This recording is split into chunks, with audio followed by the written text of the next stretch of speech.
রব্বুল আলামিন বলেন, এ জমিনে ভূপৃষ্ঠে এমন কোন মাখলুক নাই যে মাখলুকের রিজিকের দায়িত্ব আমি আল্লাহ তাআলা নেই নাই। শুধু কি তাই, ওয়া আলামু মুস্তাকাররাহা ওয়া মুস্তাউদাহা। তাফসীরের কিতাবের মধ্যে আসছে মুস্তাকাররুন শব্দের অর্থ হলো অস্থায়ী, আর মুস্তাউদা এর অর্থ হলো স্থায়ী। তার মানে প্রত্যেকটা মাখলুক, প্রত্যেকটা প্রাণীর অস্থায়ী এবং স্থায়ী আবাসস্থল সম্পর্কেও আল্লাহ রব্বুল আলামিন বলেন আমি খুব ভালোভাবে জ্ঞাত। তার মানে হলো এই পৃথিবীতে, এই হিজুলি হায়াতপুর এলেঙ্গার জমিনে, এই দুনিয়াতে আমি আপনি কতদিন বসবাস করব, স্থায়ীভাবে অস্থায়ীভাবে কতদিন বসবাস করব, এই আমার বাড়িতে আমি কতদিন থাকব, অবস্থান করব, এটাও যেমন আল্লাহ রব্বুল আলামিন জানেন। আবার স্থায়ী অর্থাৎ মৃত্যুর পরে আমার আপনার কবরটা কার কোন জায়গায় হবে, জীবনের শেষ সমাধিটা আমার আপনার কোন জায়গায় হবে, আল্লাহ বলেন এটা সম্পর্কেও আমি আল্লাহ খুব ভালোভাবে জানি। আবার একটু মুসলমানের আওয়াজ দিয়ে বলেন না, রিজিকের মালিক একজন, জোরে বলেন তিনি কে? এই আয়াতের ব্যাখ্যা করতে গিয়ে আল্লামা ইমাম ফখরুদ্দিন রাজি রহমাতুল্লাহ আলাই উনি লিখছেন, হযরতে মূসা আলাইহিস সালাম ওই যে মাদায়েনে হযরতে শুআইব আলাইহিস সালামের মেয়েকে বিয়ে করে যখন দীর্ঘদিন সেখানে সংসার করবার পরে মিশরে আসতেছিলেন, রাস্তায় আসতেই ওনার বিবির প্রসব পেন শুরু হয়েছে। স্ত্রীর পেটে বাচ্চা হবে, ব্যথা শুরু হয়ে গিয়েছে।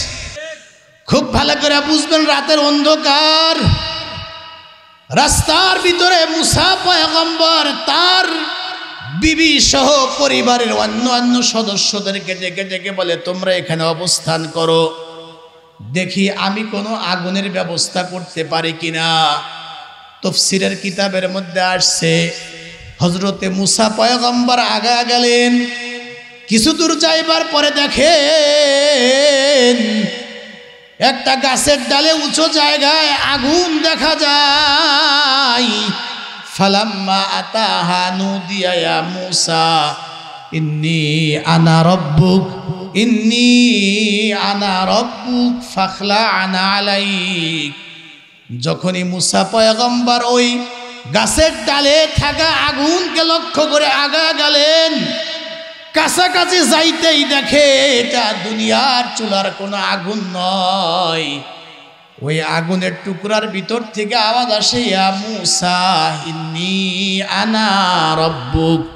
মূসা, আমি দুনিয়ার সাধারণ কোনো আগুন নই, আমি হইলাম তোমার রব, আমি হইলাম তোমার আল্লাহ। একটু জোরে বলেন সুবহানাল্লাহ।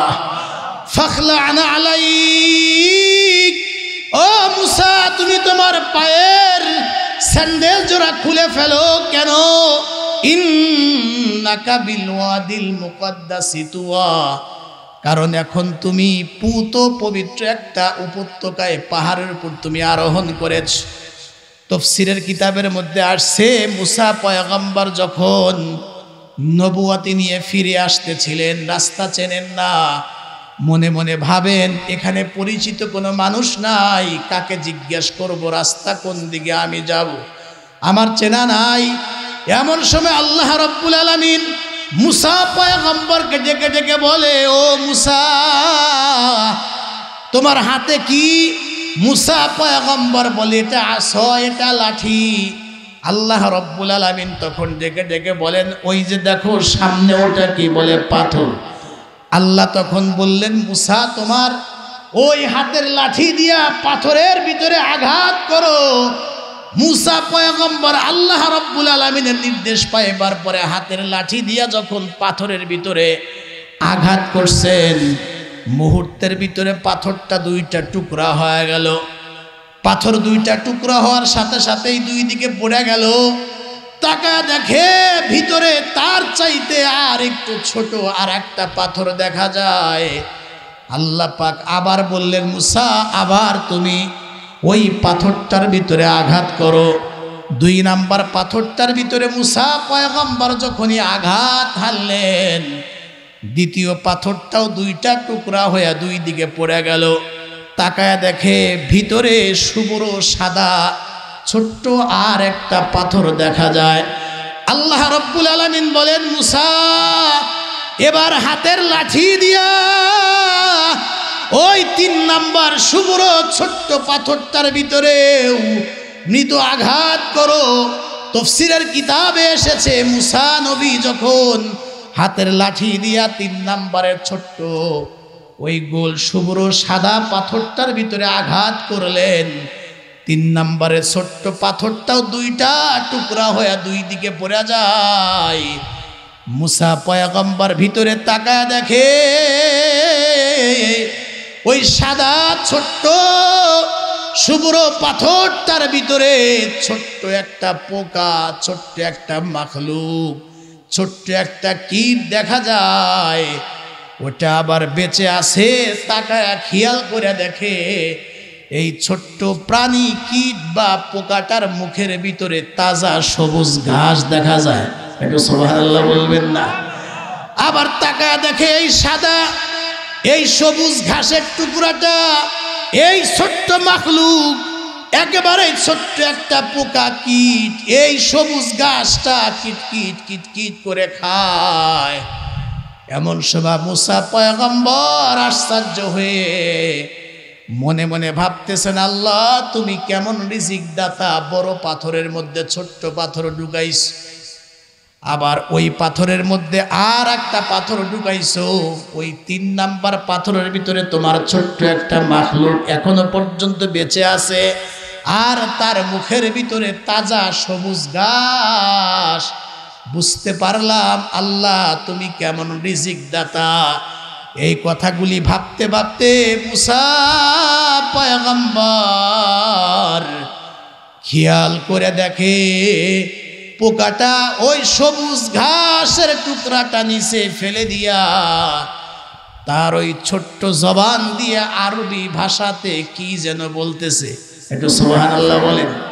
ছোট্ট কীট পোকা আরবি ভাষাতে কি বলে? আল্লাহ ওই ছোট মৃদু হালকা আওয়াজটাও মুসা পয়গম্বরের কানে পৌঁছাইলেন। পোকাটা ওই সময় বলতেছিল, সুবহানা সুবহানা মান ইয়ারানি ওয়া ইয়াসমাউ কালামি ওয়া ইয়ারিফু মাকানি ওয়া ইয়াযকুরুনি ওয়া লা ইয়ানসালি। এই আরবিটার বাংলা হলো, আমি প্রশংসা করি ওই মালিকের,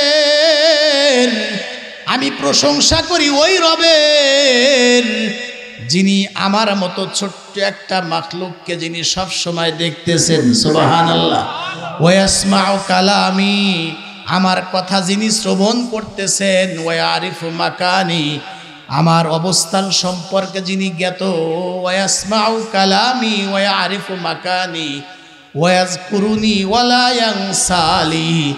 আমার মতো ছোট্ট একটা মাখলুককে যে আল্লাহ রব্বুল আলামিন স্মরণ রেখেছেন, আমার মতো ছোট্ট একটা মাখলুককেও যে আল্লাহ এক মুহূর্তের জন্যেও ভুলে যান না। একটু আওয়াজ দিয়ে বলেন না রিজিকের মালিক কে? আরো জোরে বলেন না রিজিকের মালিক কে?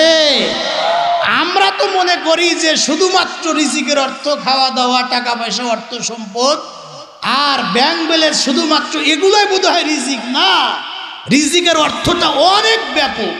ওই যে আগেই বলছি, নেক সন্তান, নেক স্ত্রী, এরপরে আল্লাহ রব্বুল আলামিনের সন্তুষ্টি, এরপরে আমার শারীরিক মানসিক সুস্থতা, এগুলাও রিজিকের অন্তর্ভুক্ত। জোরে বলেন না সুবহানাল্লাহ।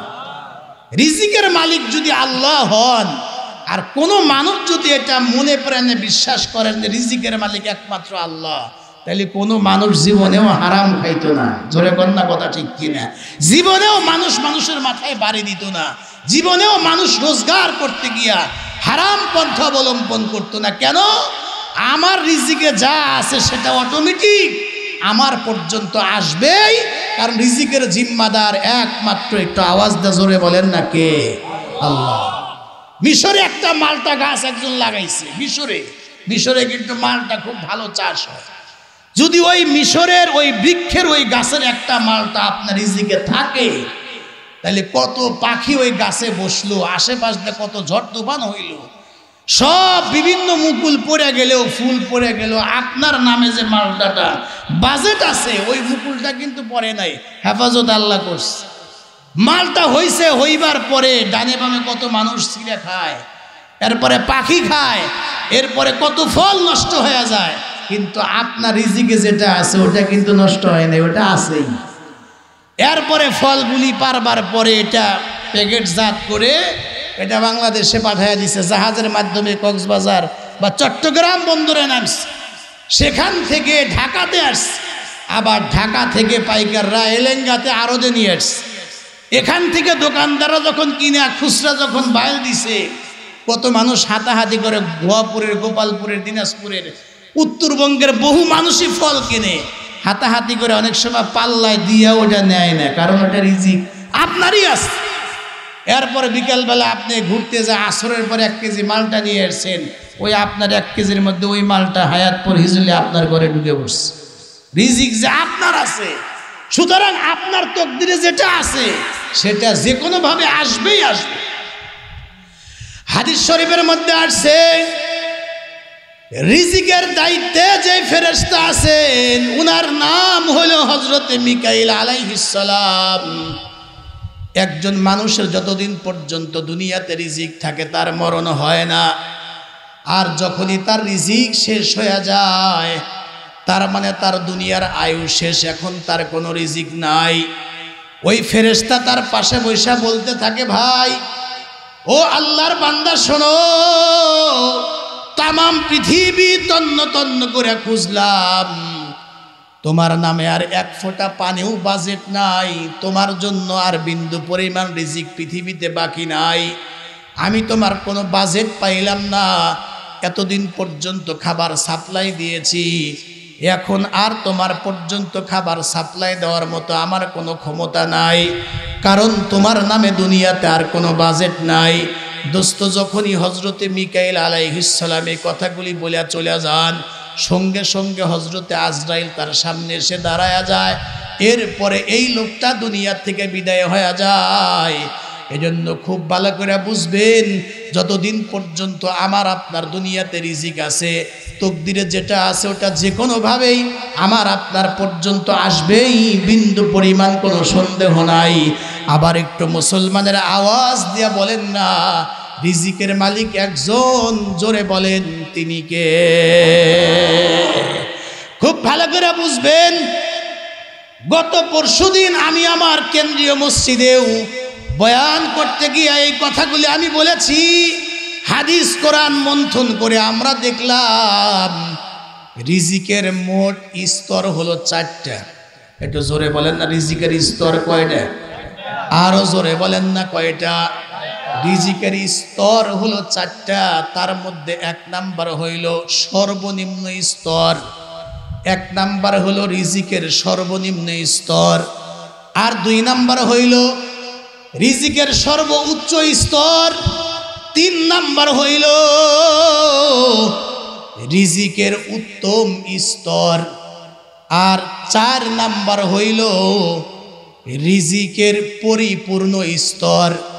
এই 4টা স্তর আমি আর একবার বলতেছি, খেয়াল করবেন। প্রথম নাম্বার হইল রিজিকের সর্বনিম্ন স্তর, আর 2 নাম্বার হইল রিজিকের সর্বোচ্চ স্তর, 3 নাম্বার হইল রিজিকের সর্বোত্তম স্তর, 4 নাম্বার হইল পরিপূর্ণ স্তর। এবার আমি একটু ব্যাখ্যার সাথে বলতে চাই, প্রথম নাম্বার রিজিকের সর্বনিম্ন স্তর যেটা, এটার নাম হইল টাকা পয়সা, ধন সম্পদ, খাবার দাবার, এটা হলো রিজিকের সর্বনিম্ন স্তর। রিজিকের 4টা স্তর, তার মধ্যে টাকা পয়সা, ধন সম্পদ, খাবার দাবার, এটা হলো রিজিকের সর্বনিম্ন স্তর। অথচ আমরা এটাকেই রিজিকের সর্বোচ্চ স্তর এবং সবচাইতে গুরুত্বপূর্ণ স্তরে আমরা এটাকে বসাইছি। জোরে বলেন না কথা ঠিক কিনা? অথচ 4টা স্তরের মধ্যে এটা হলো রিজিকের সর্বনিম্ন স্তর হলো টাকা পয়সা, ধন সম্পদ আর খাবার দাবার। এটা হলো রিজিকের সর্বনিম্ন স্তর। আর 2 নাম্বার হলো রিজিকের সর্বোচ্চ স্তর। এটার নাম হইল শারীরিক এবং মানসিকভাবে সুস্থতা। আবার বলছি, রিজিকের সর্বোচ্চ স্তর, এটার নাম হলো শারীরিক এবং মানসিক সুস্থতা।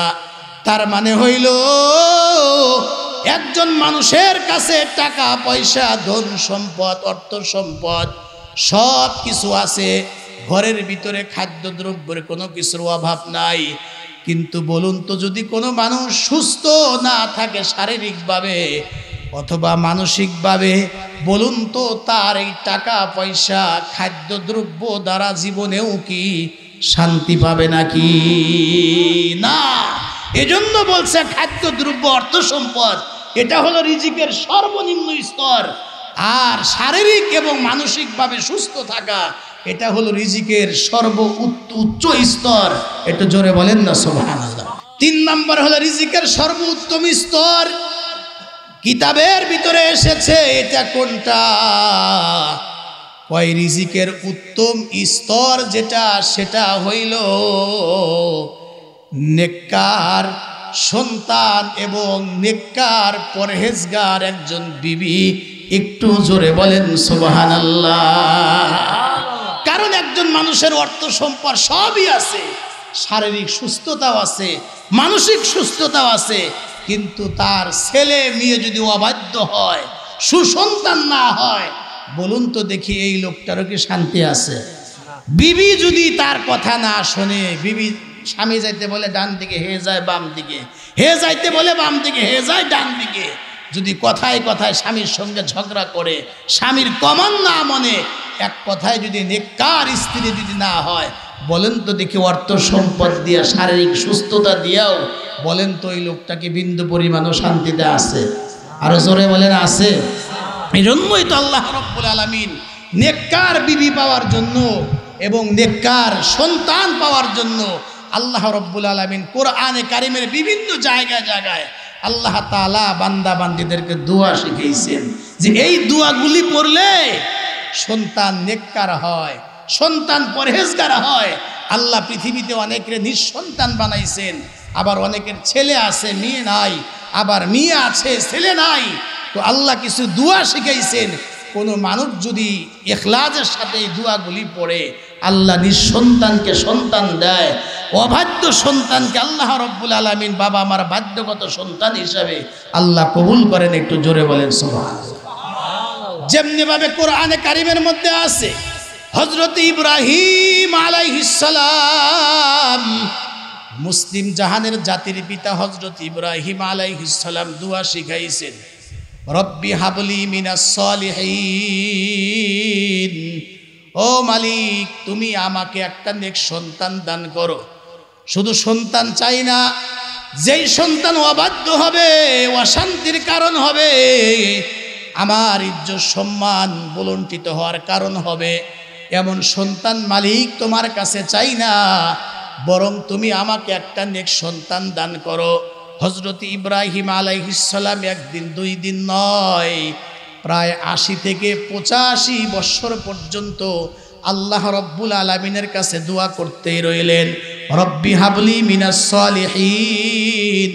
প্রায় 90 বছর পরে গিয়ে আল্লাহ রাব্বুল আলামিন তার দোয়া কবুল করে আল্লাহ বললেন, ফাবাশশারনাহু বিগুলামিন হালিম।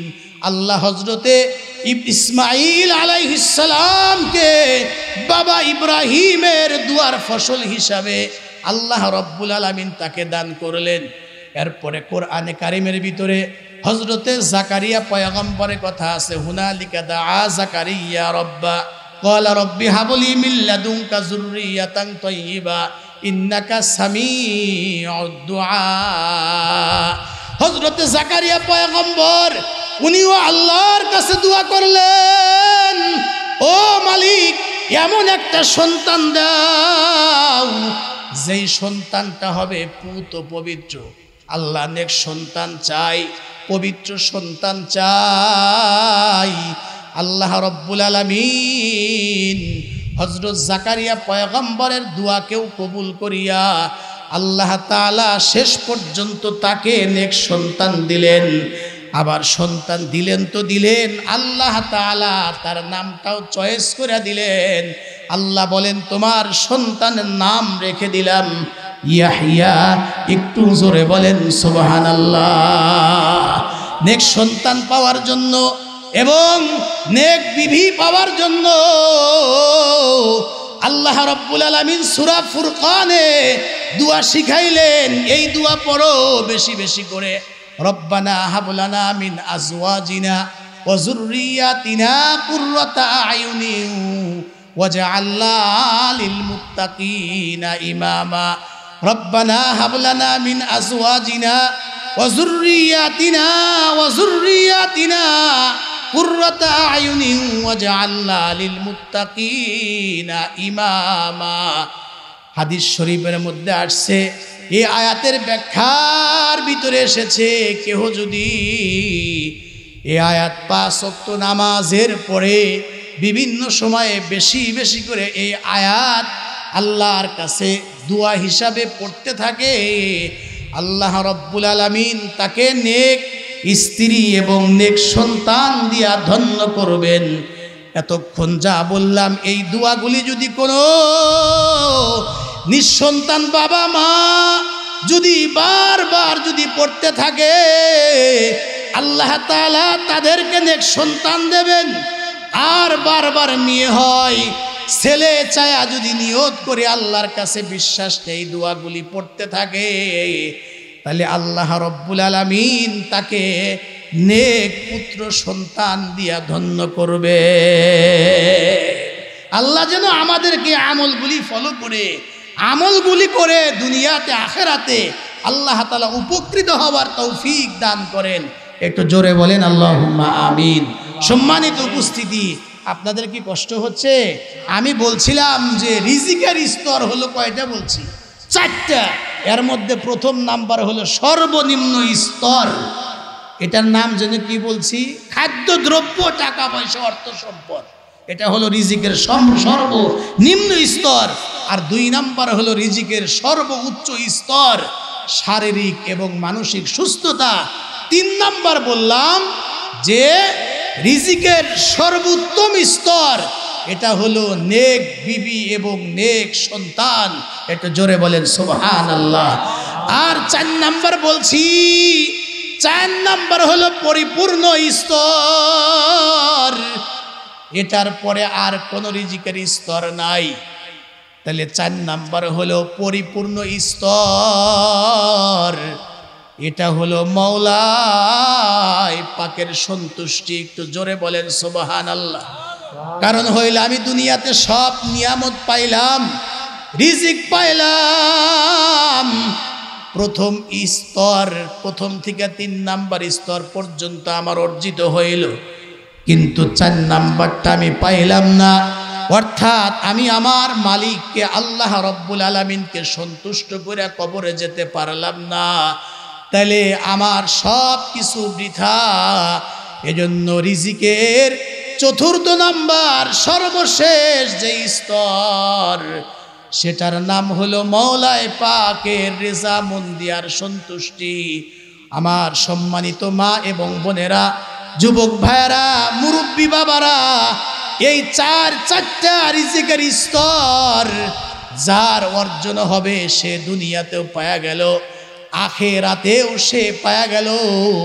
খুব ভালো করে বুঝবেন, পৃথিবীতে এমন কিছু আমল আছে, রিজিক আমরা প্রত্যেকেই চাই, কিন্তু রিজিক কোনো বদ আমলের কারণে রিজিক কমে যায়, বরকত নষ্ট হয়ে যায়। আবার পৃথিবীতে এমন কিছু আমল আছে, এমন কিছু কাজ আছে, যেই কাজগুলির দ্বারা আল্লাহ রব্বুল আলামিন বান্দার রিজিক বৃদ্ধি করেন, রিজিকের ভিতরে বরকত দিয়ে দেন। জোরে বলেন সুবহানাল্লাহ। বিশেষ করে আমি 6টা আমলের কথা বলবো। এই 6টা আমল যারা করবে আল্লাহ রব্বুল আলামিন তাদের রিজিককে বাড়ায়া দিবেন, রিজিকের ভিতরে প্রশস্ততার খায়ের বরকত দান করবেন। কয়টা আমল করলে একটু জোরে বলেন, আরো জোরে বলেন।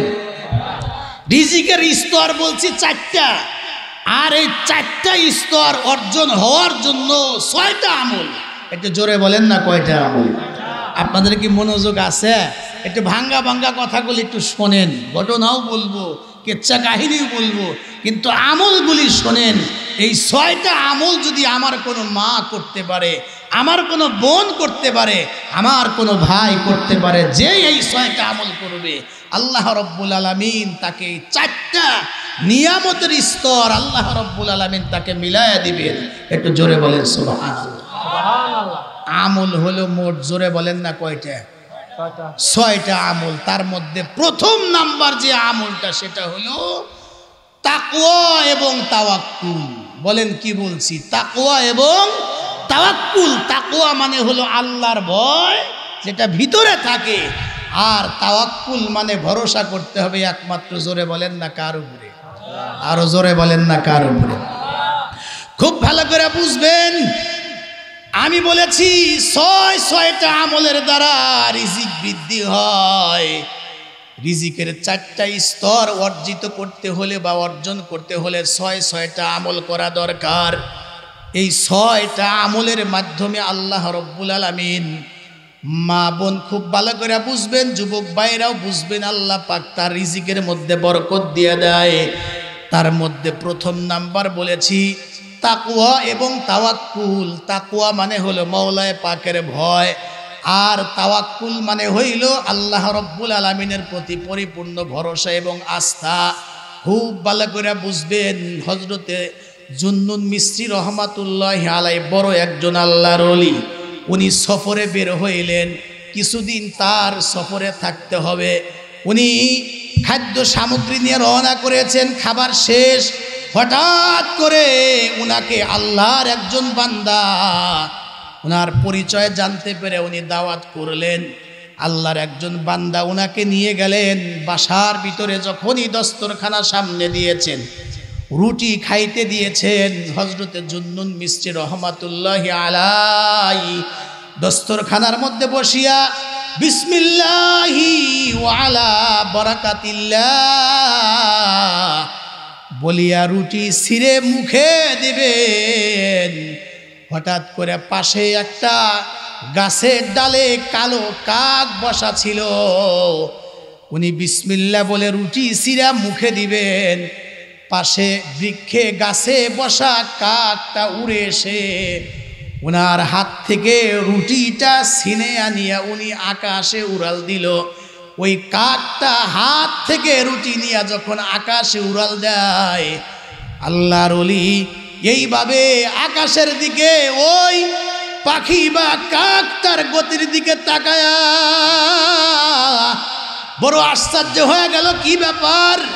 দস্তরখানার মধ্যে বসিয়া বিসমিল্লাহ পড়েছি, দোয়া পরে রুটি ছিঁড়ে মুখে দিব, কাকটা আমার হাত থেকে রুটি নিয়ে গেল। অবশ্যই বোধ হয় এর মধ্যে কোনো রহস্য আছে। কি রহস্য আমার দেখা দরকার।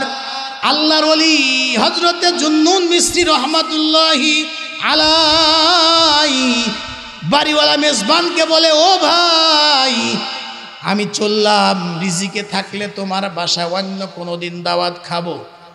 আজকে আমি একটু রহস্য উদ্ঘাটন করতে চাই, দেখি আমার হাত থেকে কাক রুটি ছিনে আনিয়া সে যায় কোথায়, আমি দেখতে চাই।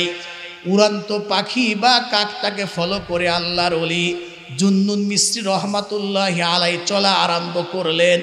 চলতে চলতে চলতে চলতে একটা গাছের বাগান পর্যন্ত কাকটা গিয়ে ওই গাছের বাগানের উঁচু একটা গাছের ডালে বসে গেল।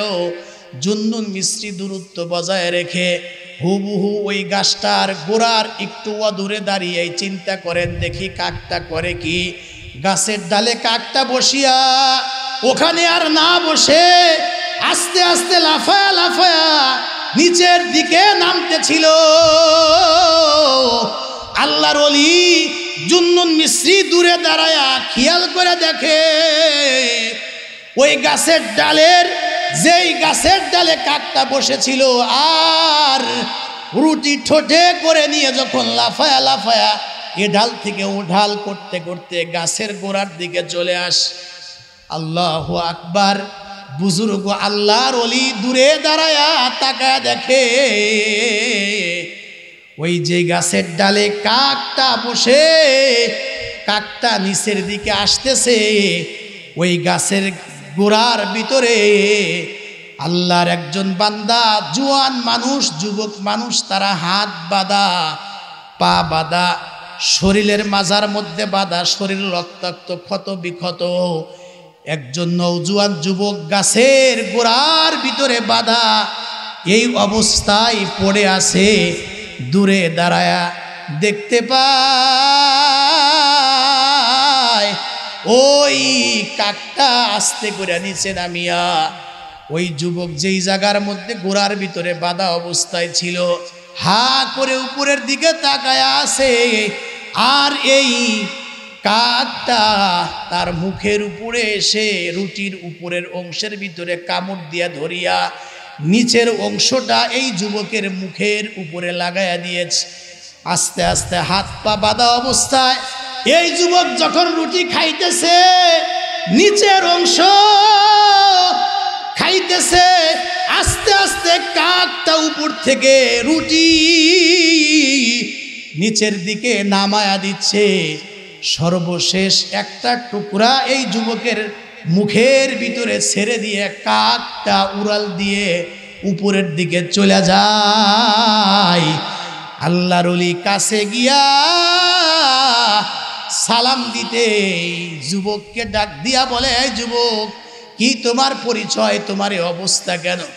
ডাক দিয়া বলে, হুজুর, আগে আমার হাত পায়ের বাঁধন খুলে দেন, এরপরে আমার কাছ থেকে বাকি ঘটনার কাহিনী আপনি শোনেন, আগে আমার হাত পার বাঁধন খুলে দেন। উনি তাড়াহুড়া করে যখন হাত পার বাঁধন খুলে দেওয়ার পরে নিরাপদ, এবার বলো তোমার কি অবস্থা, এখানে কিভাবে আস, আর কাকটাই তোমাকে কেন রুটি খাওয়াইলো, কতদিন হলো তুমি এইভাবে আস? এবার এই যুবক চোখে পানি নিয়া মওলায় পাকের শুকরিয়া আদায় করে ডেকে ডেকে বলে, হুজুর, আপনি আমারে হয়তো বা চিনতে পারেন নাই, আমার নাম হলো অমুক, আমি এই দেশের বাদশাহ তার একমাত্র ছেলে। এই জঙ্গলে আসছিলাম শিকার করতে, আমাকে যখন ডাকাত দল ধরে ফেললো, সাথী সঙ্গীদেরকে হত্যা করে ফেললো, আমাকে মারে নাই, কষ্ট দিয়া মারবে, আমাকে রক্তাক্ত করে মার পিট করে একেবারে জানে শেষ না করিয়া আমার হাত পা বেঁধে এই অবস্থা গাছের গোড়ায় ফালায়া গেল, যেন জঙ্গলের হিংস্র প্রাণী, বাঘ ভাল্লুক, হিংস্র প্রাণী আমারে যখন ছিঁড়ে ফিরে খাবে, যেন আমি কষ্ট করে এই দুনিয়ার থেকে বিদায় হয়ে যাই। কিন্তু আপনার একটু আওয়াজ দিয়া বলবেন, তামাম পৃথিবীর সকল মানুষ মিলে যদি একজন মানুষকে হত্যা করতে চায়, কিন্তু আমার আল্লাহ যদি বলে এই লোকটাকে আমি বাঁচায়া রাখবো, তাকে মারতে দেব না, বলুন তো আল্লাহ যদি বাঁচাইতে চান, তামাম দুনিয়ার মানুষ মিলাও কি জোরে কোন এই লোকটাকে মারতে পারবে? আল্লাহর ওলির সামনে এই যুবক ডাক দিয়া বলে, হুজুর, আমাকে যখন হাত পা বেঁধে এই অবস্থায় ফালায়া রেখে গেল, আমি তখন চিন্তা করলাম, এই জায়গায় আমার মা নাই, এ জায়গায় আমার বাবাও নাই, ভাই বোন কেউ নাই, আমাকে বিপদ থেকে বাঁচানোর মতো দুনিয়ার কেউ নাই। তবে এই জায়গার ভিতরে যদি আমি একজনের উপরে ভরসা করি, তাওয়াক্কুল করি, একমাত্র উনি আমাকে বাঁচাইতে পারেন। একটু আওয়াজ দিয়ে বলেন না, হায়াত মৌত রিজিকের মালিক একজন, জোরে কোন তিনি কে? ডাক দিয়া বলে, আমি ওই আল্লাহর প্রতি আমি ভরসা করিয়া আল্লাহকে ডেকে ডেকে বললাম, ও মালিক, এই জায়গায় যদিও আমার মা নাই, বাবা নাই, পরিবারে কেউ নাই, কিন্তু মালিক তোমাকে আমি বিশ্বাস করি, আমি একজন মুসলমান, তুমি ছাড়া আমারে কেউ রক্ষা করতে পারবে না।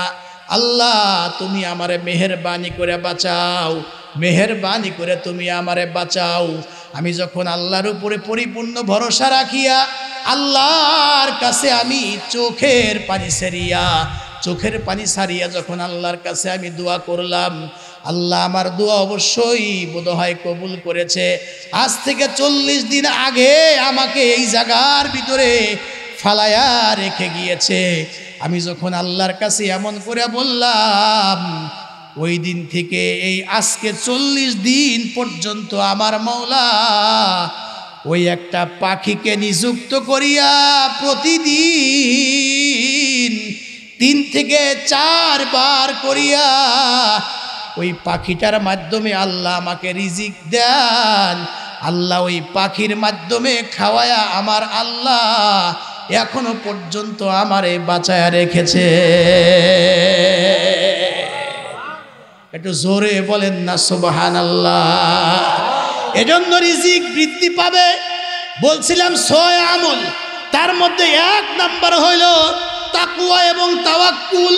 কোন মানুষ যদি তাকওয়া অবলম্বন করে, আল্লাহর ভয় অর্জন করে, তাকওয়া অর্জন করে, আর যদি ভরসা আল্লাহ তাআলার উপরে করে, আল্লাহ রিজিক এমন জায়গা থেকে ব্যবস্থা করবেন, আল্লাহ বলেন বান্দা তোমার সেখান থেকে রিজিক আসবে তোমার কল্পনাও ছিল না। 28তম পারার ভিতরে আল্লাহ বলেন ওয়ামাইয়াত্তাকিল্লাহা ইয়াজআল লাহু মাখরাজা ওয়ামাইয়াত্তাকিল্লাহা ইয়াজআল লাহু মারযুকা ওয়ামাইয়াত্তাকিল্লাহা ইয়াজআল লাহু মাখরাজা ওয়া ইয়ারযুকুহু মিন হাইসু লা ইয়াহতাসিব। আল্লাহ রব্বুল আলামিন বলেন কেউ যদি আল্লাহর ভয় অর্জন করে, ভরসা আল্লাহর উপরে করে, আল্লাহ পাক রিজিক এমন জায়গা থেকে দেবেন বান্দা কল্পনাও করতে পারে নাই। সুবহানাল্লাহ। 1 নাম্বার হইল তাকওয়া এবং তাওয়াক্কুল। এর দ্বারা আল্লাহ রব্বুল আলামিন রিজিক বাড়ায়া দেন, রিজিকে বরকত দান করেন। একটু জোরে বলেন না সুবহানাল্লাহ। আর 2 নাম্বার হইল 2 নাম্বার রিজিকে বরকত আসার জন্য 2 নাম্বার আর একটা আমল হইল যারা বেশি বেশি করে ইস্তেগফার করে, যারা বেশি বেশি করে তওবা করে। প্রমাণ হলো কোরআন। আল্লাহ পাক রব্বুল আলামিন কোরআনে কারিমের মধ্যে বলেন ফাকুলতু ইস্তাগফিরু রাব্বাকুম ইন্নাহু কানা গফফারা ইরসিলিস সামাআ আলাইকুম মিদরারা ওয়া ইউমদিদুকুম বিআমওয়ালিন ওয়া বানিনা ওয়া ইয়াজআল লাকুম আনহারা মা লাকুম লা তারজুনা লিল্লাহি ওয়াকারা। রব্বুল আলামিন বলেন কেউ যদি তওবা করে, আল্লাহ বলেন ইস্তেগফার করো, তওবা করো। ইস্তেগফার করলে প্রথম নাম্বার যেটা ফায়দা সেটা হলো তোমাদের গুনাহগুলি আমি আল্লাহ তাআলা মাফ করব। সুবহানাল্লাহ। তোমাদের রিজিকে বরকত দিব, আসমান থেকে আমি বরকতি বৃষ্টি নাজিল করব, বাগানে ফুল ফলে আমি ভরে দিব। এইভাবে করে বান্দা যদি ইস্তেগফারের আমল করে, তওবা করে, যে যত বেশি ইস্তেগফার করবে আল্লাহ রব্বুল আলামিন তার রিজিকের ভিতরে তত প্রশস্ততা এবং বরকত দান করবে। জোরে বলেন সুবহানাল্লাহ। 1 নাম্বার হলো তাকওয়া তাওয়াক্কুল, আর 2 নাম্বার হলো ইস্তেগফার। আমার আপনার জীবনে বলেন তো দেখি গুনাহ আছে না নাই? আরো জোরে বলেন আমাদের গুনাহ আছে না নাই? বহু লোক এমন আছে গুনাহও করে আবার বাহাদুরি করে বেড়ায়, নামাজ পড়ে না, আল্লাহরে সেজদা দেয় না। তবে সেজদা যে দেয় না, নামাজ যে পড়ে না, অপরাধ হচ্ছে 1 ওয়াক্ত নামাজ যদি কেউ কাজা করে তাইলেই তো ফাজাইলে আমলে আমরা বারবার শুনেছি 2 হুব্বা বা 1 হুব্বা, তার মানে সমান 2,88,00,000 বছর তাকে জাহান্নামের আগুনে জ্বলতে হবে। আর বহু লোক এমন আছে নামাজ পড়েই না, তারপরেও ভয় নাই।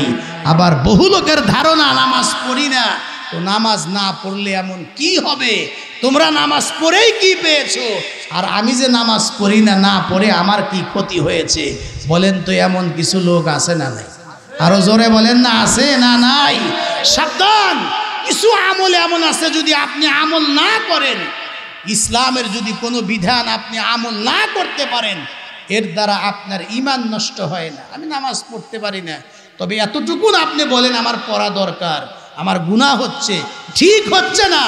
আমি টুপি পরে থাকতে পারি না, টুপি পরি না, তবে আপনার গুনাহ হবে না। তবে কেউ যদি মনে করে দাড়ি রাখে না, রাখতে পারে না পরিবেশের কারণে, কিন্তু রাখা দরকার মনে করে, কিন্তু তার ঈমান যাবে না। কিন্তু কেউ যদি বলে আরে দাড়ি না রাখলে কি হইছে, টুপি না পরলে কি আছে, কেউ যদি মনে করে নামাজ না পড়লে কি হবে, এ জাতীয় কথা যখন একজন মানুষ বলে, বলার সাথে সাথেই তার ঈমান নষ্ট হয়ে যায়। খুব ভালো করে বুঝবেন, ওযু ভাঙ্গার যেরকম কিছু কারণ আছে, ঠিক একইভাবে ঈমান ভাঙ্গারও কিছু কারণ আছে। কেউ যদি শরীয়তের কোনো বিধান নিয়ে কটাক্ষ করে, অস্বীকার করে, অবজ্ঞা করে, সাথে সাথেই তার ঈমান চলে যায়, ঈমান ভেঙে যায়। আবার নতুন করে তাকে কালেমা পড়ে মুসলমান হতে হবে। একটু জোরে বলেন না নাউজুবিল্লাহ। খুব ভালো করে বুঝবেন, আমার আপনার তো জাহান্নামের ভয় নাই। এবল এবল গুনাহ করি কিন্তু ইস্তেগফার পড়ি না। বিশ্বনবী মুহাম্মদুর রাসূলুল্লাহ সাল্লাল্লাহু আলাইহি ওয়াসাল্লাম, আল্লাহ পাক যার ব্যাপারে বলছেন, নবী গো আপনার আগে পিছে সকল গুনাহ আমি আল্লাহ তাআলা সকল অপরাধ মাফ করে দিয়েছি। অর্থাৎ অগ্রিম সামনে পিছনে যা কিছু আছে সব মাপ। নবী গো, যে নবীকে সৃষ্টি না করলে এ দুনিয়ার সৃষ্টির রহস্যই অসম্পূর্ণ থেকে যেত, অথচ সেই পয়গম্বর প্রতিদিন 100 বার করে ইস্তেগফার পড়েছেন, 100 বার করে তওবা পড়েছেন উম্মতকে শিখানোর জন্য। উম্মত, আমি নবী যদি প্রতিদিন 100 বার করে ইস্তেগফার তওবা করতে পারি, তাহলে উম্মত তোমরা গুনাহগার, তোমাদের কি পরিমাণ তওবা করা উচিত, ঠিক কিনা জোরে বলেন। বিশ্বনবীর দরবারে এক মহিলা সাহাবী, উনি গিয়া বলেন যে ইয়া রাসূলুল্লাহ, আমি যে পাপ করেছি, আমি জিনা করেছি, ব্যভিচার করেছি। মুসলমান গুনাহ করতে পারে, ভুল হতে পারে, কিন্তু ভুল হওয়ার পরে আর দেরি না করা, সাথে সাথে আল্লাহর কাছে তওবা করা। এই মহিলা নবীর সামনে গিয়া বলি, ইয়া রাসূলুল্লাহ, আমি ভুল করেছি, জিনা করেছি, দয়া করে আমাকে তওবা করানোর ব্যবস্থা করেন, আমাকে পাক বানান। যেমন করে পাক বানাইলে আমার গুনাহ মাফ হবে, এমন করে আমারে পাক বানান। বিশ্বনবী মহিলার কথা শুনবার পরেও চেহারা ঘুরে নিলেন, ভাবে বোঝা যায় এই মহিলা সাহাবীর কোনো কথা আমার আপনার নবী শোনেন নাই। কিন্তু মহিলা আবার পয়গম্বরের ওই দিকে সামনে গিয়া বলে, হুজুর সত্যি আমি জিনা করেছি, দয়া করে আমাকে পাক বানান। নবী আমার না শোনার বান করে আবার চেহারা ফিরে নিলেন। মহিলা আবার সামনের দিকে দাঁড়ায় বলে, ইয়া রাসূলুল্লাহ, সত্যি আমি জিনা করেছি, ব্যভিচার করেছি। এই যে আমার পেটের মধ্যে এখন সন্তান, আমি সন্তান সম্ভবা, এটা জিনার সন্তান, এটা অবৈধ সন্তান। সত্যি আমি পাপ করেছি, জিনা করেছি, দয়া করে মেহেরবানি করে আমাকে পাক বানানোর ব্যবস্থা করেন। মহিলা কিন্তু খুব ভালো করে জানে, বিবাহিতা কোনো পুরুষ অথবা কোনো নারী যদি ব্যভিচার করে, তাহলে এই পর্যন্ত তাকে গেড়ে পাথর মেরে মেরে দুনিয়ার থেকে বিদায় করতে হবে। জানবার পরেও মহিলা কেন নবীর সামনে দাঁড়ায়া বলে, আমাকে পাক বানান, কারণ তাদের ভিতরে জাহান্নামের আগুনের ভয় এতটাই ছিল যে জাহান্নামের আগুনে আমি 1000 বার, দুনিয়ার এই শাস্তি আমি 1000 বার গ্রহণ করতে পারি, কিন্তু এক মুহূর্তের জন্য আমি জাহান্নামের আগুন সহ্য করতে পারবো না। আল্লাহর নবী এবার ডাক দিয়া বললেন, তুমি বলতেছো অপরাধ করেছো, তোমার পেটের মধ্যে নাকি সন্তান আছে, তুমি অপরাধ করলে করতে পারো, কিন্তু তোমার পেটের সন্তান তো সে নিষ্পাপ, তার তো কোনো গুনাহ নেই, অপরাধ নাই, যাও ফিরে যাও। তোমার সন্তান যখন ডেলিভারি হবে, তোমার কাছ থেকে যখন আলাদা হবে, ওই সময় তুমি আসিও, তখন তোমাকে পাক বানানো হবে। মহিলা চলে যায়। সত্যি সত্যি কয়েক মাস পরে ওই আল্লাহর বান্দি আবার নবীর সামনে হাজির, ইয়া রাসূলুল্লাহ, ছোট্ট একটা বাচ্চা কোলে নিয়ে হাজির হয়ে বলে, হুজুর ওই যে কয়েক মাস পূর্বে আপনার দরবারে আসছিলাম, আপনি বলছিলেন সন্তান হইবার পরে যেন আমি আসি, এই যে তাকায়া দেখেন আমার সন্তান ডেলিভারি হয়ে গিয়েছে, আমার কাছ থেকে আলাদা হয়ে গিয়েছে।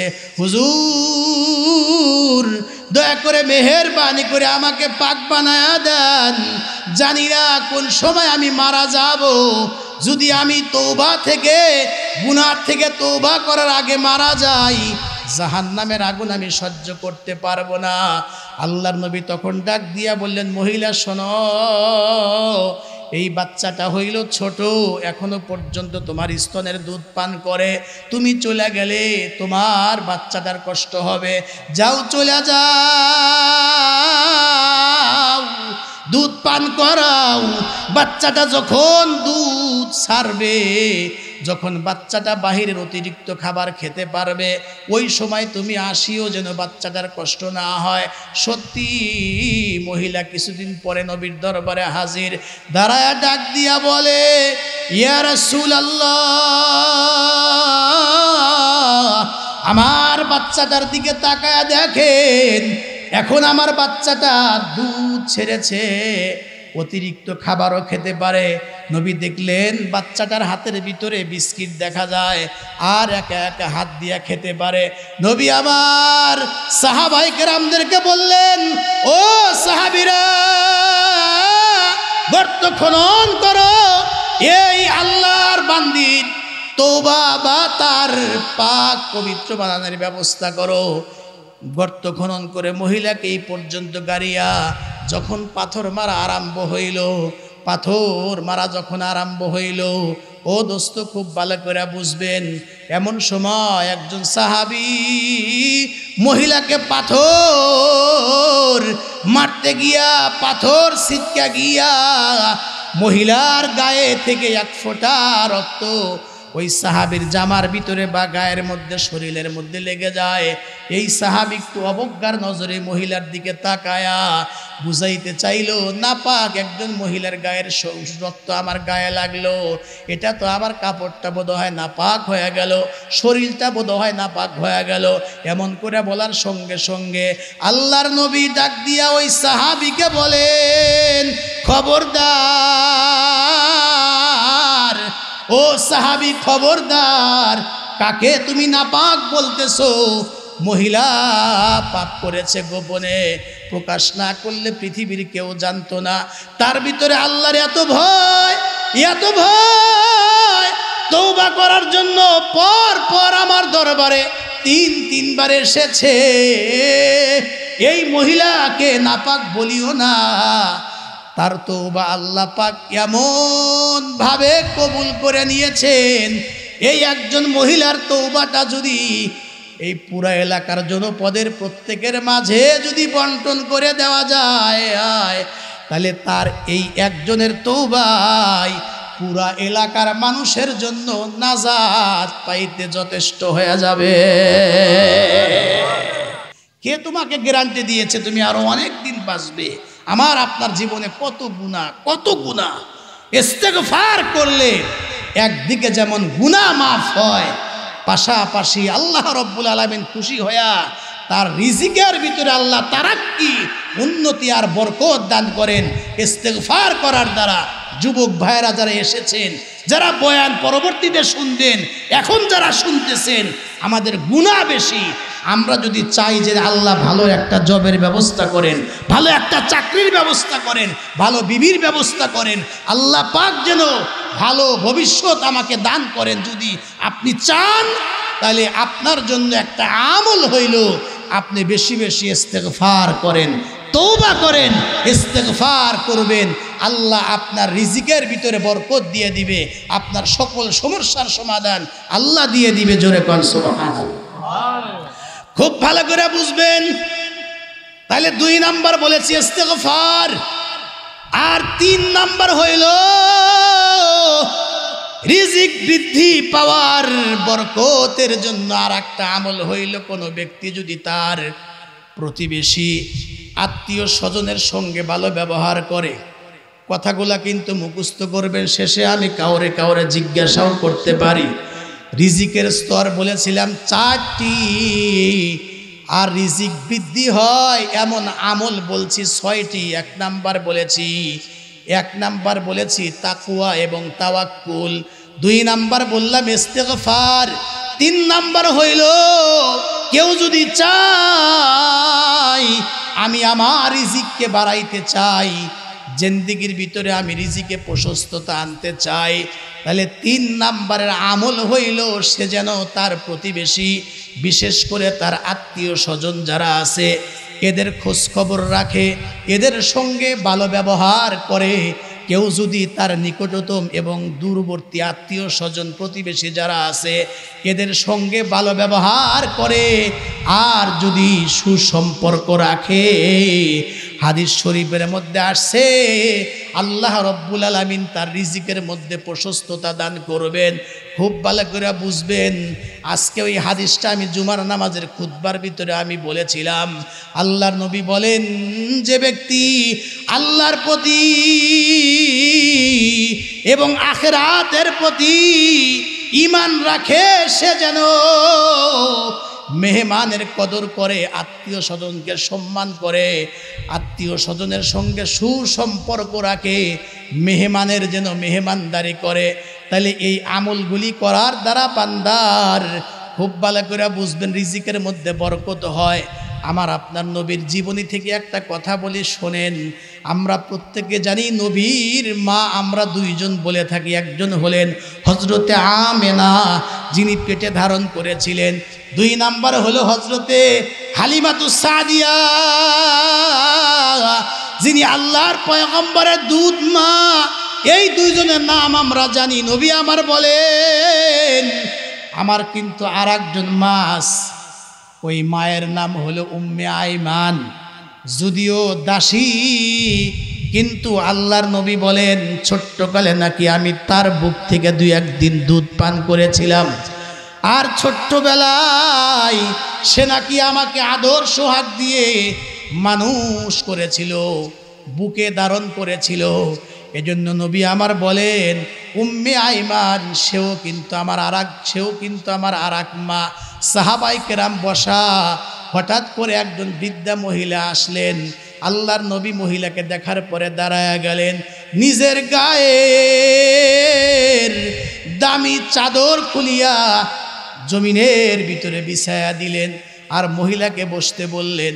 আল্লাহর বান্দি সঙ্গে সঙ্গে ওই বিছানার ভিতরে বসে গেল, নবীর চাদরের মধ্যে বসে গেল। সাহাবায়ে কেরাম বড় আশ্চর্য। কেউ কেউ ভিতরে ভিতরে একটু রাগ আর ক্ষোভ, বুঝলাম না যে নবীর গায়ে মশা মাছি বসা পর্যন্ত হারাম, নবীর গায়ের পোশাকের এত দাম, নবী তার জন্য চাদর বিছায়া দিল, আর এও কেমন মানুষ চাদরের মধ্যে বসে গেল। মহিলা বিদায় হয়ে যাইবার পরে সাহাবায়ে কেরামদেরকে লক্ষ্য করে নবী আমার ডাক দিয়া বললেন, এই যে মহিলা আসছিল আমার চাদরের মধ্যে বসলো, আমি যে সম্মান দেখাইলাম জানো উনি কে? বলে না, কয় ইনি হলেন আমার দুধ মা হজরতে হালিমাতুস সাদিয়া। টাকার বিনিময়ে, অর্থের বিনিময়ে দুধ পান করিয়েছিল ছোট্ট বয়সে, কিন্তু বিশ্বনবী হওয়ার পরেও নিজের দুধ মাকে কেমন সম্মানটা দিলেন। দূরবর্তী কোনো আত্মীয় স্বজনের প্রতিও আম্মাজান হজরতে খাদিজা দুনিয়া থেকে চলে গেছেন। উনি চলে যাওয়ার পরে নবী আলাইহিস সালাম একটা খাসি জব করলে, বকরির গোস্ত হাদিয়া আসলে, খেজুর হাদিয়া আসলে, এই হাদিয়াগুলা খাবারগুলা হজরতে খাদিজাতুল কুবরা রাদিয়াল্লাহু তাআলা আনহার যারা বান্ধবী ছিল তাদের সাথে সুসম্পর্ক ছিল, নিজের হাতে তাদের ঘরে পৌঁছায়া দিতেন। একটু জোরে কর সুবহানাল্লাহ। তাহলে 3 নাম্বার হইল বলছিলাম নিজের আত্মীয় স্বজন যারা আছে এদের সঙ্গে যারা সুসম্পর্ক রাখবে, রব্বুল আলামিন তাদের রিজিকের ভিতরে বরকত দিয়ে দিবেন। খুব ভালো করে বুঝবেন। আর 4 নাম্বার আর একটা আমল হইল, কেউ যদি আল্লাহ রাস্তায় দান করে, সদকা করে, যার সামর্থ্য বেশি সে বেশি দান করলো, যার একটু সামর্থ্য কম সে কম দিল, যা আছে সেখান থেকে দান করে। খুব ভালো করে বুঝবেন, কেউ যদি নিজের কষ্ট অর্জিত সম্পদ থেকে আল্লাহ রাস্তায় খরচ করে, দান করে, বাহ্যিকভাবে বোঝা যায় আমার সম্পদ কমে গেল।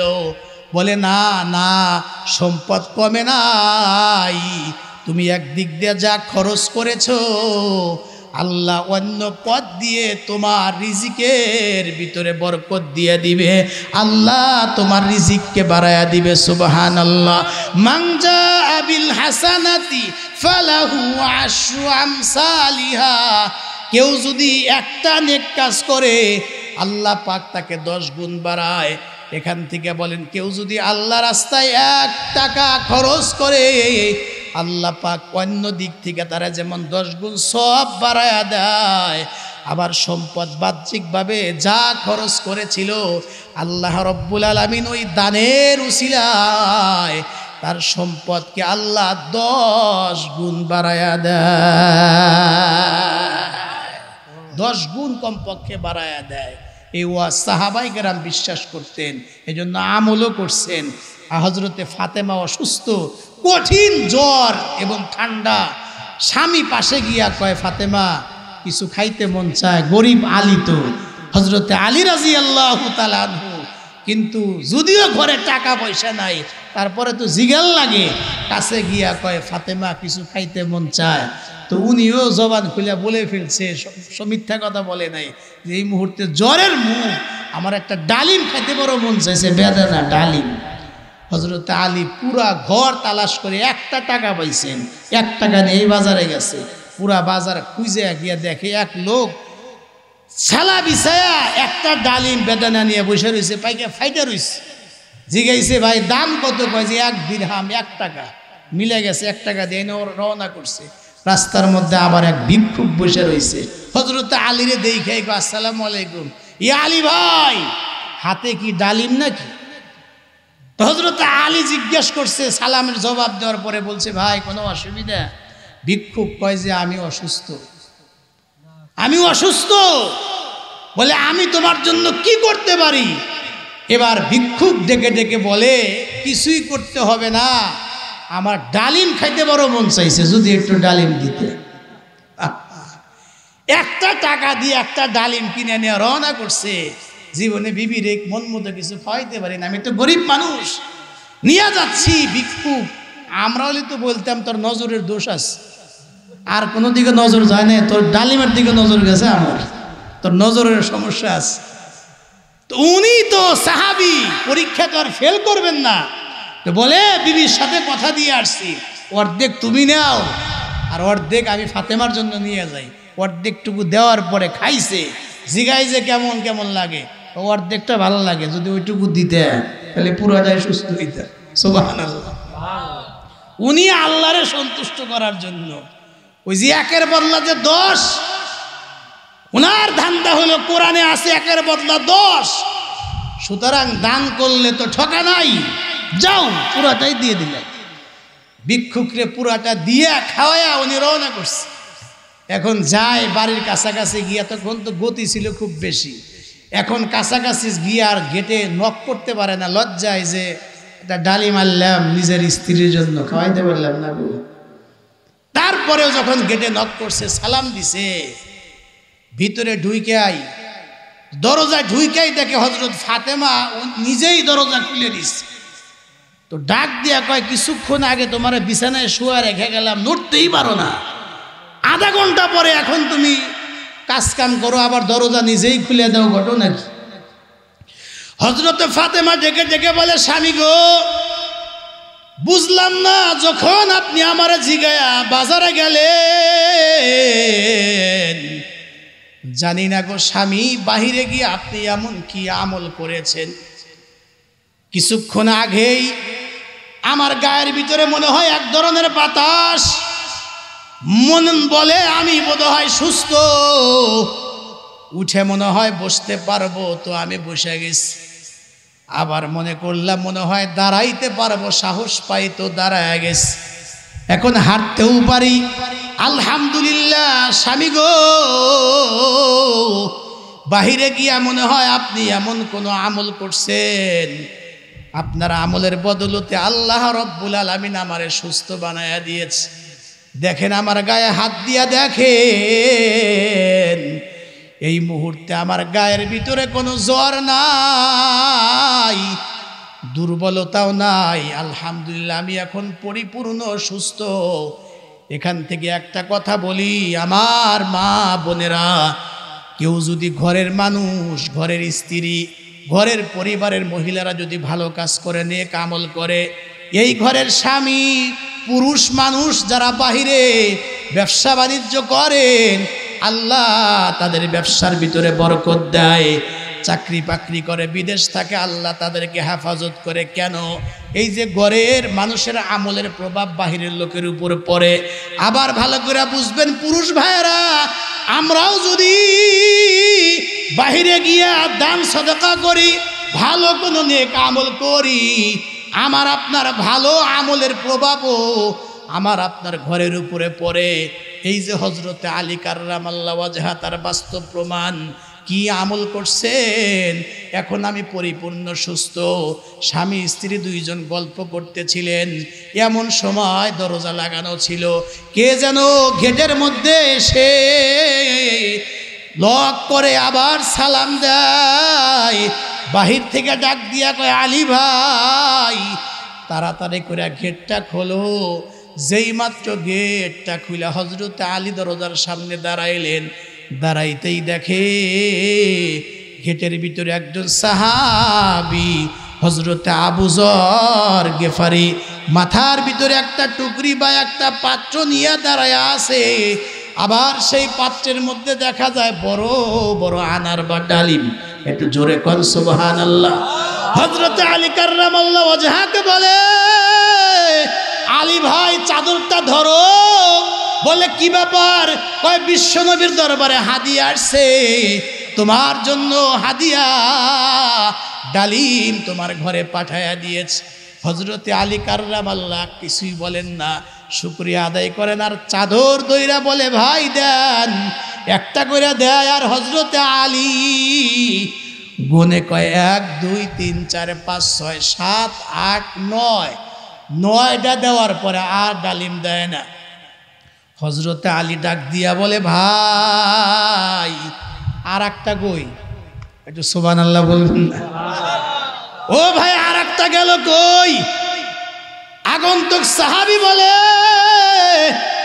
আর একটা তো নাই, 9টাই তোমার জন্য বরাদ্দ। কয় না, 9টা হতেই পারে না, আমার ঘরে যদি ডালিম আসবে তো 10টাই আসবে।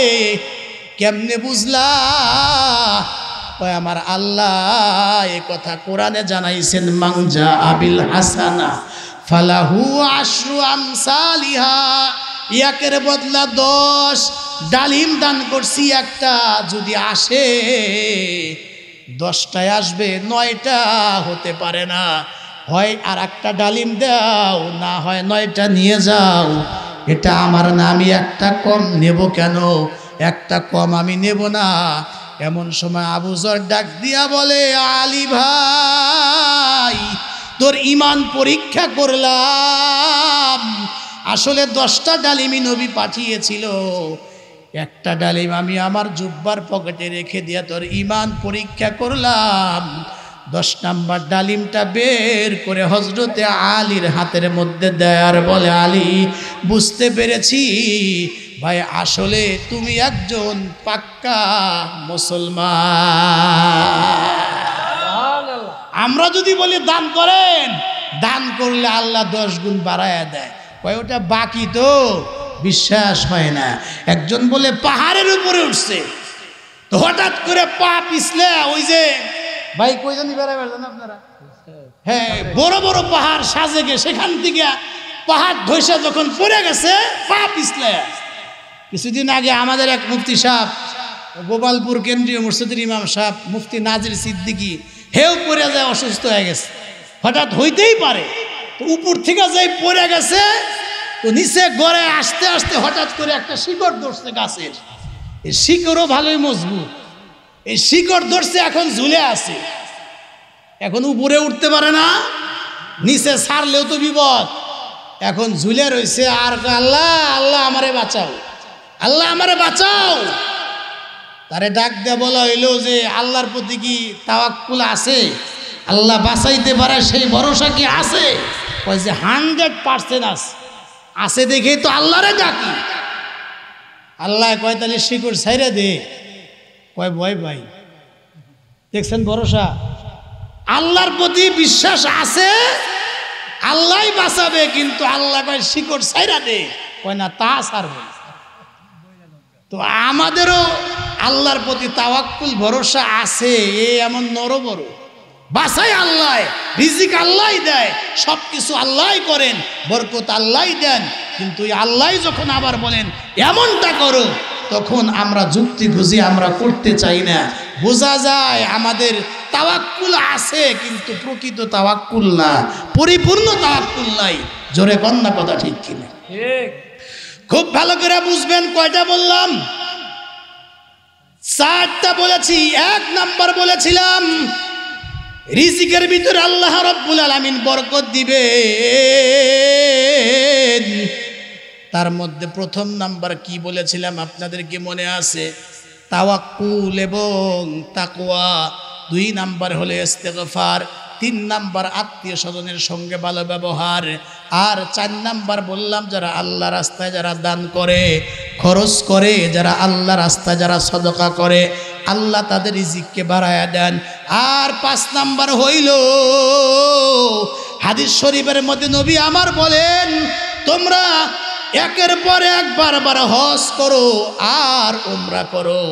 যারা বারবার আল্লাহর ঘর তওয়াফ করে, যারা বারবার যারা উমরা করে, নবী আমার বলেন তোমরা লাগাতার হজ উমরা করতে থাকো। হজ উমরা করলে যেমনিভাবে তোমাদের গুনাহ মোচন হয়ে যায়, ঠিক একইভাবে তোমাদের অভাব অনাটন আল্লাহ রাব্বুল আলামিন দূর করে দেয়। হজের আগে খুব ধনী ছিল, কষ্ট মষ্ট করে হজ করে আসছে, হজে থেকে আসার পরে গরিব হয়ে গেছে। এমন হাজী সাহেবকে আপনারা দেখছেন? আমি জীবনেও দেখি নাই। হজ করলে আল্লাহ রাব্বুল আলামিন তাকে বরকত দিবেনই দিবেনই, উমরা করলে আল্লাহ তারে বরকত দিবেন। হাদিস শরীফের মধ্যে আসছে লাগাতার তোমরা হজ উমরা করো, বারবার করো। আল্লাহর ঘর তওয়াফ করলে গুনাহ মাফ হয় এবং রিজিকের অভাবও আল্লাহ দূর করে দেন। একটু জোরে কোন সুবহানাল্লাহ। আর 6 নাম্বার সর্বশেষ আমার মা বোনেরা খুব ভালো করে বুঝবেন, 6 নাম্বার আর একটা আমলের দ্বারা রিজিকের মধ্যে বরকত হয়। আল্লাহ রাব্বুল আলামিন প্রশস্ততা দান করেন, রিজিকের অভাব দূর করেন। আর একটা 6 নাম্বারের আমলটা হইল,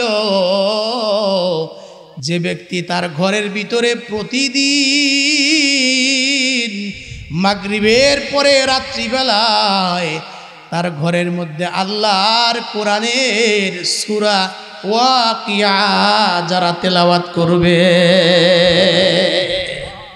খুব ভালো করে বুঝবেন, আল্লাহর কোরআনের ভিতরে 114টা সূরার ভিতরে একটা সূরা, এই সূরাটার নাম হলো সূরা ওয়াকিয়া। আমার মা বোনেরা, সূরাটা হলো 27 নাম্বার পারার সূরা রহমানের পরেই মাত্র 3 পৃষ্ঠা। যাদের মোটামুটি আল্লাহর কোরআন নাজারা পড়া মোটামুটি ঠিক আছে, 3 থেকে 4 মিনিট সর্বোচ্চ 5 মিনিট সময় লাগে। মাগো, তুমি যদি চাও তোমার ঘরের মধ্যে অভাব থাকবে না, ঘরের মধ্যে শান্তি চাও, তাহলে নিয়মিত প্রত্যেক দিন সূরা ওয়াকিয়া তুমি ঘরের মধ্যে রাত্রিবেলা তেলাওয়াত করো।